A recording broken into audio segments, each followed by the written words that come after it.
오늘 우리가 함께 나눌 말씀은 에스라서 2장 59절부터 63절까지 말씀입니다.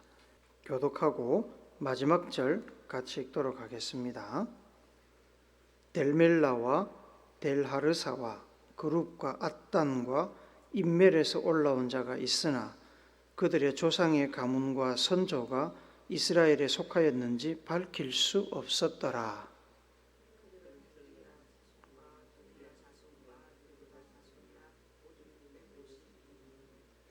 제사장 중에는 하바야 자손과 학고스 자손과 바르실레 자손이니 바르실레는 길르앗 사람 바르실레의 딸 중에 한 사람을 아내로 삼고 바르실레의 이름을 따른 자라.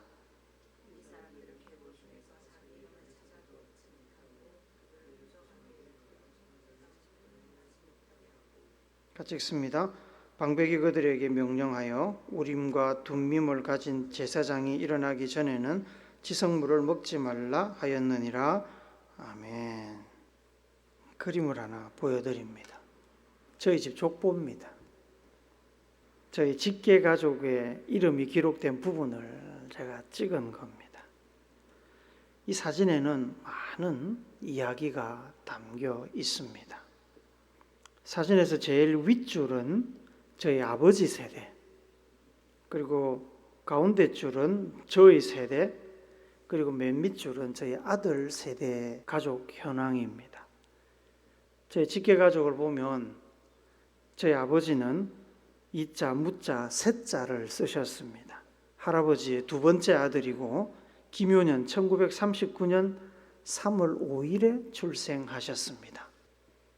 저희 어머니는 담양전씨 가문 출생이지만 이 족보에는 이름이 나오지 않습니다. 재미있는 것은 어머니 이름은 나오지 않는데 그 옆에 보면 부친이 용자, 식자 쓰시는 분이라는 건 또 나옵니다. 저희 외할아버지의 조남은 전자, 용자, 식자를 쓰셨고 무인년 1938년 5월 29일 생이십니다. 여성에 대한 과거의 그 차별적인 태도가 이 작은 족보에도 담겨 있습니다.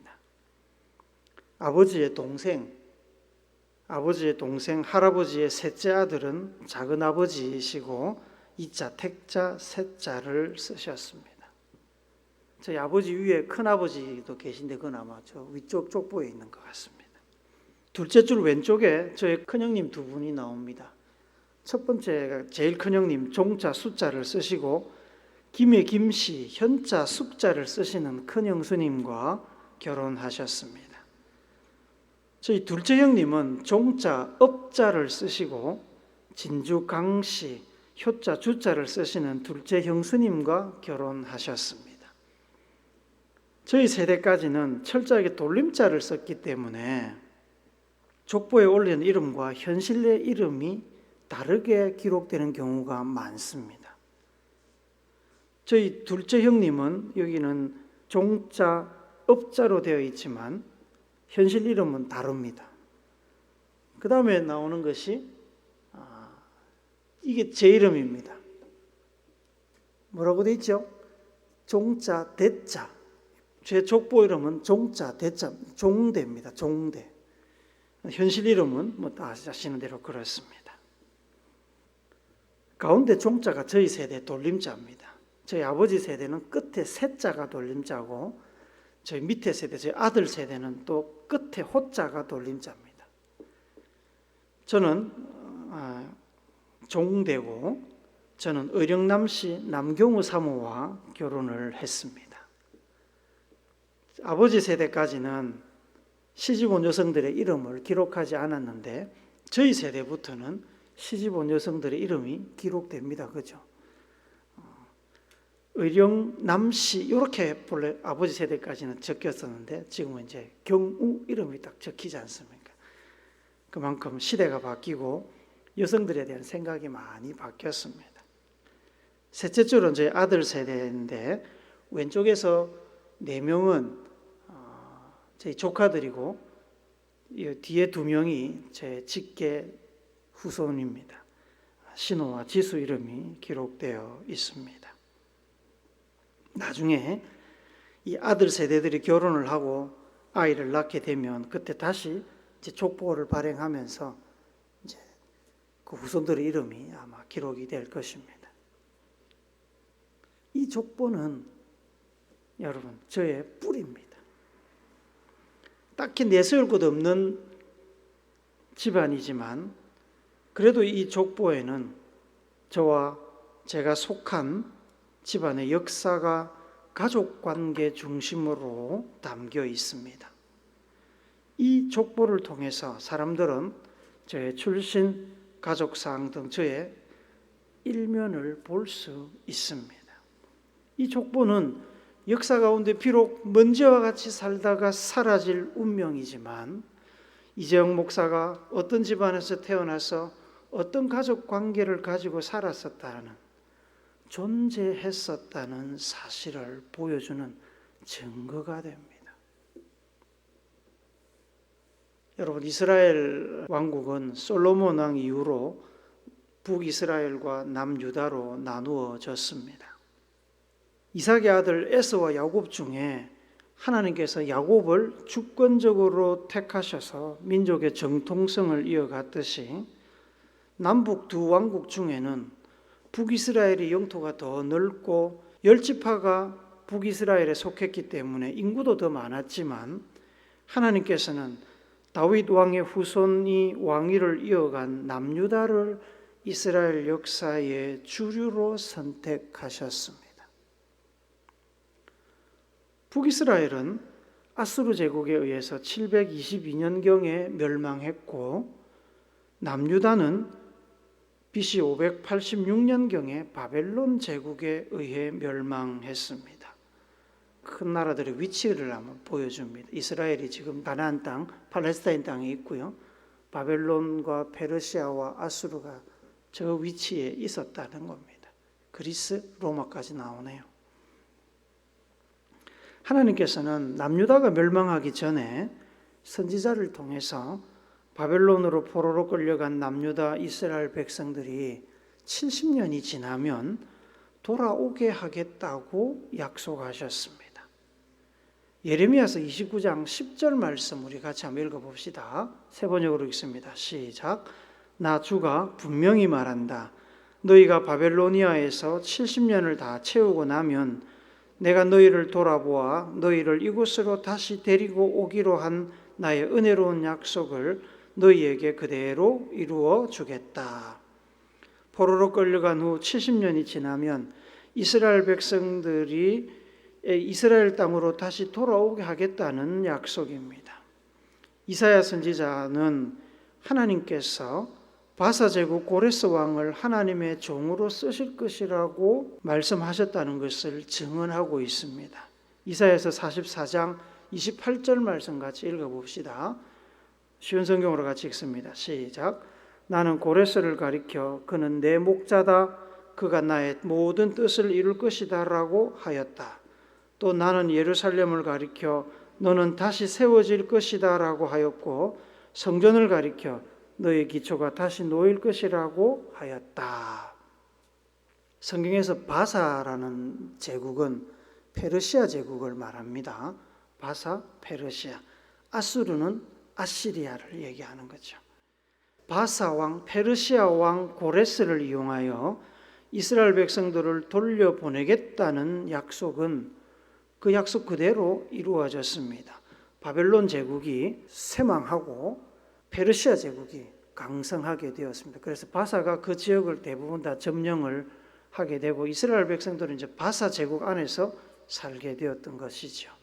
그때 하나님께서 바사 왕 고레스를 감동시키셔가지고 그 고레스를 통해서 이스라엘 백성들을 가나안 땅으로 돌려보내십니다. 그 말씀이 에스라서 1장 1절부터 3절에 나와 있는데 우리 같이 읽어봅시다. 좀 길지만 같이 읽습니다. 시작. 바사왕 고레스 원년에 여호와께서 예레미야의 입을 통하여 하신 말씀을 이루게 하시려고 바사왕 고레스의 마음을 감동시키심에 그가 온 나라에 공포도 하고 조서도 내려 이르되 바사왕 고레스는 말하노니 하늘의 하나님 여호와께서 세상 모든 나라를 내게 주셨고 나에게 명령하사 유다 예루살렘에 성전을 건축하라 하셨나니 이스라엘의 하나님은 참신이시라. 너희 중에 그의 백성된 자는 다 유다 예루살렘으로 올라가서 이스라엘의 하나님 여호와의 성전을 건축하라. 그는 예루살렘에 계신 하나님이시니라. 고레스 왕의 명령을 따라서 옛 바벨론 제국의 땅, 현 바사 제국에 끌려와 정착한 남유다 백성들 중에 자원하는 이들이 모두 고국 가나안 땅으로 돌아가게 되었습니다. 이것이 1차 포로 귀환입니다. 그 뒤로 두 번의 더 포로 귀환이 있었습니다. 귀환한 사람들은 포로로 끌려온 이들 중에 어린 나이에 끌려와서 그때까지 70년이 지난 후까지 생존했던 일부의 사람들과 포로로 끌려갔던 이들의 후손들입니다. 70년이면 2세대 혹은 3세대가 태어나서 성장할 수 있는 시간이지요. 하나님께서는 고레스를 통해 백성들을 그냥 돌려보내신 것이 아닙니다. 좀 전에 읽었던 에스라서 1장 2절 3절에 보면은 돌아가서 하나님의 성전을 건축하라고 하셨습니다. 성전은 이스라엘의 신앙의 상징이며 하나님의 집으로 하나님께서 거하시는 곳입니다. 성전을 건축하라는 것은 하나님께서 다시 이스라엘 백성들과 함께 계실 것이라는 뜻이고 백성들을 불러 모아 하나님 백성들의 나라를 다시 세우겠다는 뜻입니다. 고레스 왕을 통해서 약속을 성취하시는 하나님의 역사를 보게 된 이스라엘 백성들 후손들이 속속 돌아가겠다고 손을 들었습니다.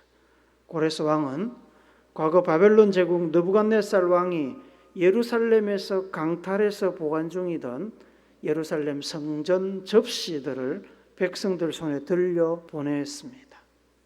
이 1차 포로 귀환 때 가나안 땅으로 돌아온 사람들에 관한 기록이 에스라서 2장에 계속 나옵니다. 이때 귀국한 대표적인 사람들은 에스라서 2장 2절을 보면 나오는데 스룹바벨, 예수와, 느헤미야, 스라야, 르엘라야, 모르드게, 빌산, 미스발, 비그웨, 르훔, 바하나 등입니다. 그들이 귀환을 했는데 귀환한 백성들의 총수는 얼마냐? 42,360명입니다. 그들과 더불어서 남녀 종이 7,337명, 그리고 노래하는 남녀가 200명이 함께 돌아왔습니다. 여기 종과 노래하는 사람들은 이스라엘의 후손들은 아니고 그 바사 땅에서 이스라엘 백성들이 고용하거나 혹은 소유했던 사람들, 이방인들입니다. 노래하는 남녀는 성전 성가대라는 얘기도 있었지만 성전 성가대라기보다는 음주 가무와 같은 유희를 위해서 사적으로 고용했던 혹은 소유했던 노래하는 사람들, 가수들인 것으로 생각됩니다. 가나안 땅에 돌아온 귀환자 42,360명의 집안 내역과 각각의 가문에 몇 명이 돌아왔는지가 세세하게 지금 에스라서 2장에 기록되어 있습니다.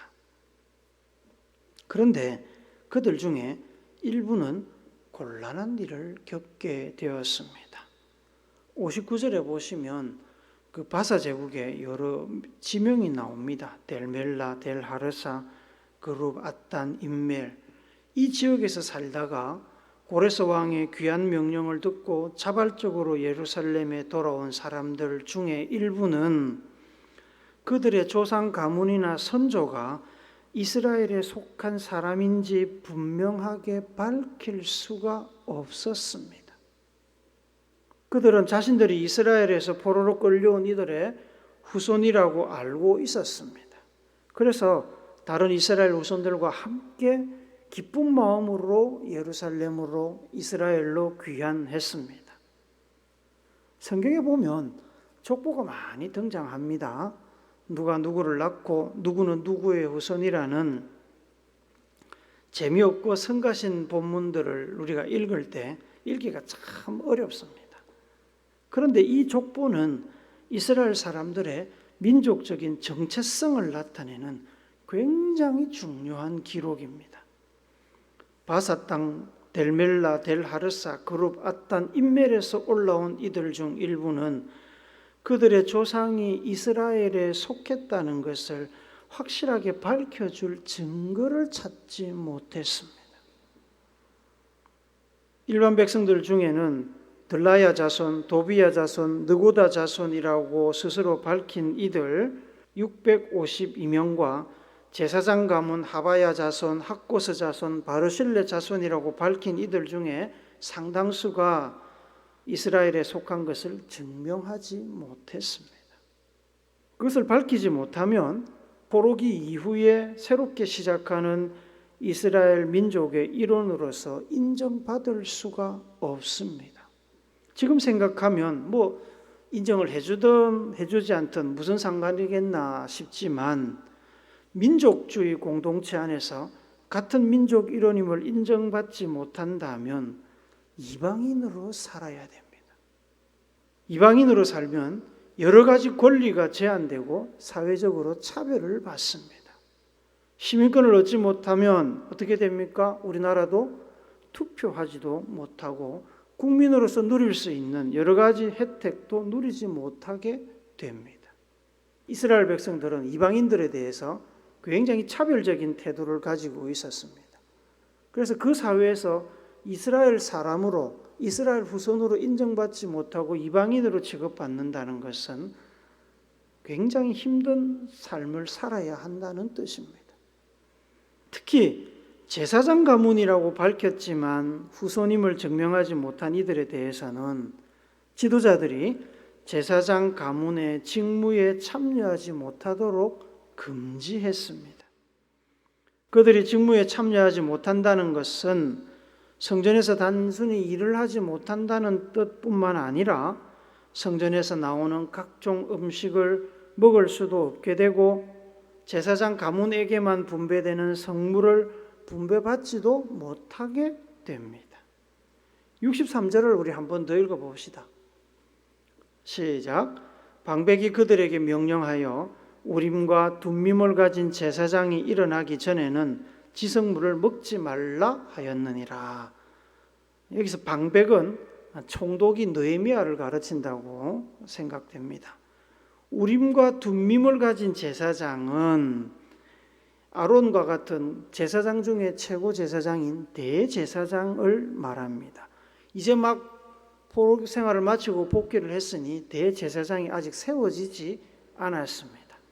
우림과 둠밈은 대제사장이 성전에서 입는 업무복, 그 업무복 겉옷에 붙는 흉패를 말합니다. 가슴에 붙이는 장식물을 말합니다.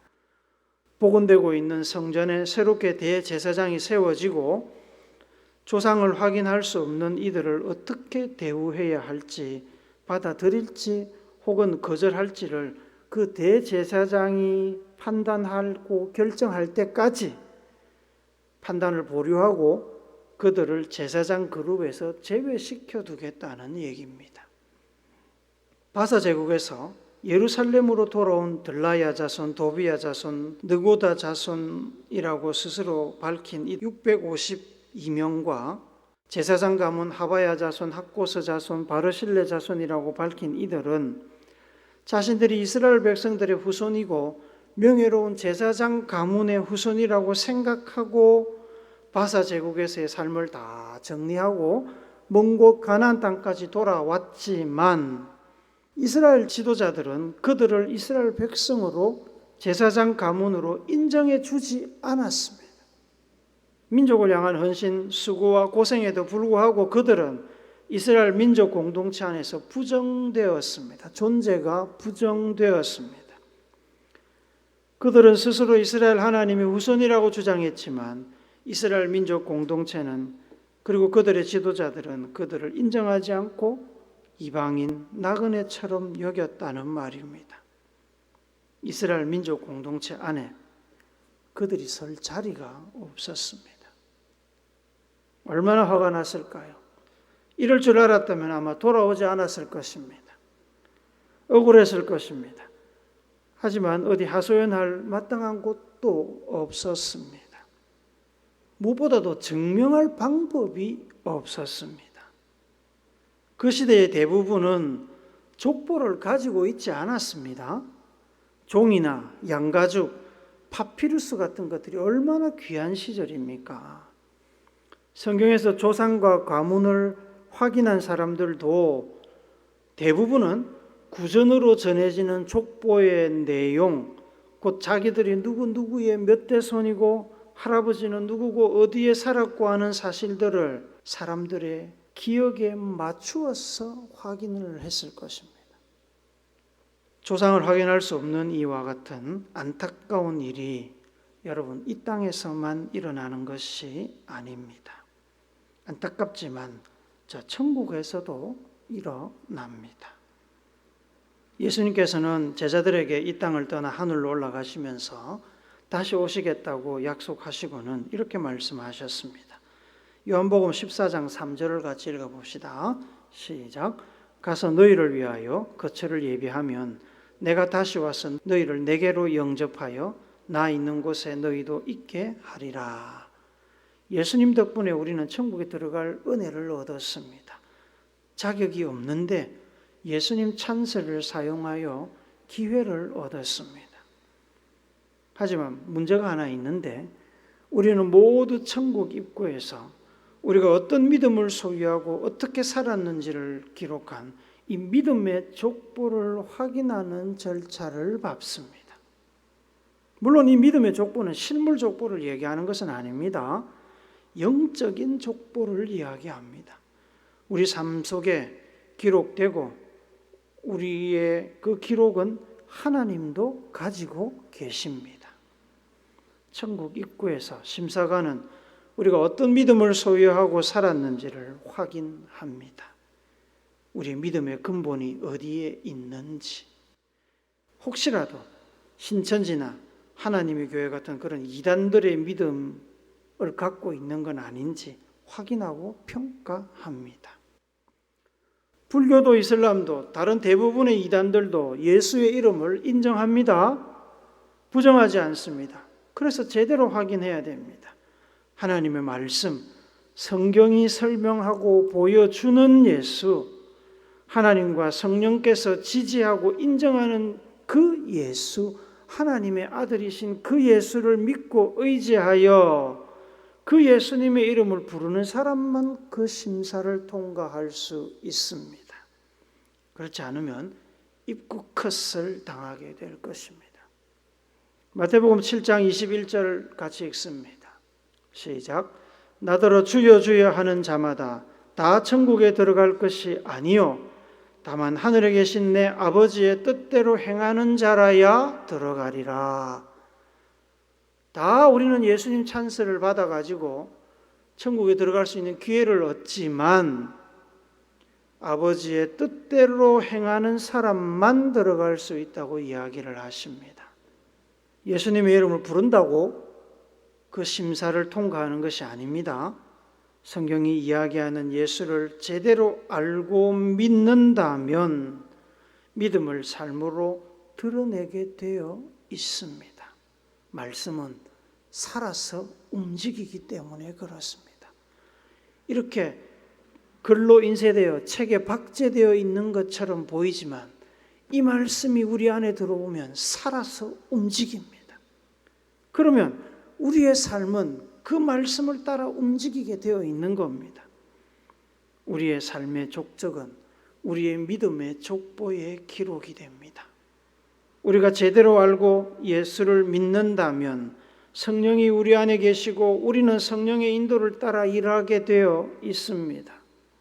우리가 천국 입구에서 심사관 되신 하나님 예수님께 내밀 우리의 믿음의 족보는 믿음 안에 살아온 우리의 존재를 증명하는 것입니다.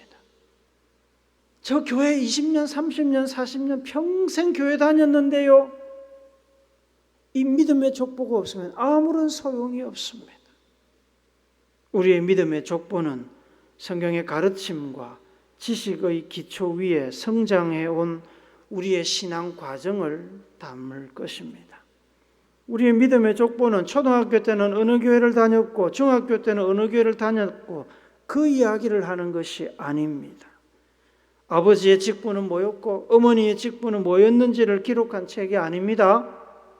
이 믿음의 족보는 우리가 살아계신 예수님을 인격적으로 만났는지, 예수님과 얼마나 친밀하게 살았는지, 그래서 예수님이 가라는 곳으로 갔는지, 예수님이 하라는 일을 하고 살았는지, 하나님께서 우리의 인생 안에서 계획하신 일들을 어떻게 이루었는지, 성령의 부르심에 얼마나 민감하게 반응하고 순종하며 살았는지, 우리의 마음의 몇 프로를 하나님 앞에 드렸는지를 담게 될 것입니다.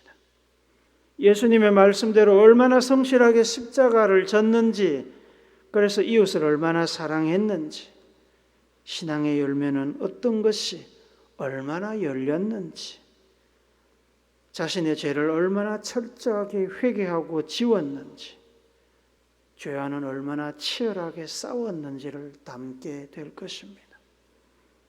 이러한 것들이 세세하게 믿음의 시초부터 끝까지 기록되어 있는 것이 믿음의 족보입니다. 성경에 나오지 않습니다. 성경에는 제가 믿음의 족보라고 부르는 것을 생명책이라고 기록합니다. 그 생명책은 주님이 가지고 계십니다. 개인의 믿음의 족보는 개인의 삶 가운데에 여러분의 뼈에, 여러분의 핏줄에 기록되겠지만 하나님의 생명책에 동일하게 기록되어 있습니다. 그래서 하나님께서는 그 생명책을 들고 우리를 평가하시는 겁니다. 우리에게 믿음의 족보가 없다면 우리는 우리의 존재, 신앙 안에서 우리의 존재를 증명할 방법이 없습니다. 그때에 내가 그들에게 밝히 말하되 내가 너희를 도무지 알지 못하니 불법을 행하는 자들아 내게서 떠나가라 라는 하나님의 말씀을, 예수님의 말씀을 듣게 될지도 모릅니다. 하나님의 나라에는 이런 말을 듣는 사람들이 설 자리는 없습니다. 믿음의 족보를 내밀지 않는 사람, 내밀지 못하는 사람이 설 자리가 없다는 겁니다.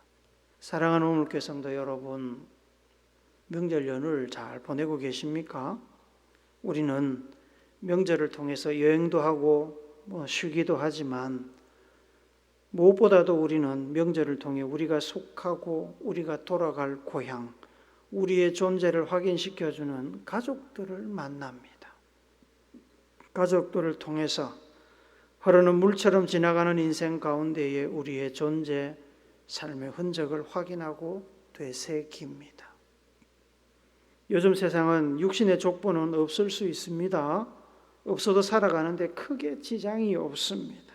그러나 우리가 앞으로 가야 할 세상, 하나님의 나라에서는 우리의 믿음의 족보가 반드시 필요합니다. 먹고 살기 바쁘고 세상에 즐겁고 재미있는 것들이 너무 많아서 많은 사람들이 자신의 믿음의 족보를 바르게 기록하는 것을 등한시하고 있습니다. 믿음 안에서 말씀에 순종하며 바르게 살아야 믿음의 족보를 제대로 기록할 수 있습니다. 여러분 마태복음 1장에 보시면 신약 성경을 출발하는 제일 첫 번째 장에 보시면 예수님의 족보가 기록되어 있습니다. 예수님이 어느 날 갑자기 나타난 사기꾼이 아니라 하나님의 혈통 안에서 하나님의 뜻대로 이 땅에 오신 하나님의 아들임을 보여주는 것입니다. 복음서는 예수님의 믿음의 족보라고 할 수 있습니다. 여러분의 믿음의 족보를 잘 기록하십시오. 하나님 보시기에 부끄럽지 않은 삶의 흔적을 남기시기 바랍니다. 다시 지울 수 없는 믿음의 족보에 기록된 자신의 모습을 10년 뒤에, 20년 뒤에, 30년 뒤에 돌아보고 아담처럼 숲속에 숨어버리는 일이 없도록 하시기 바랍니다. 성경과 성경의 가르침과 인도를 따라 자기 십자가를 지고 부지런히 예수님을 따라가면서 아름다운 믿음의 족보를 남기는 여러분과 제가 되기를, 힘들고 어려운 길이지만 우리에게 본을 보이며 앞서가신 예수님의 거룩하신 이름으로 축복합니다. 아멘.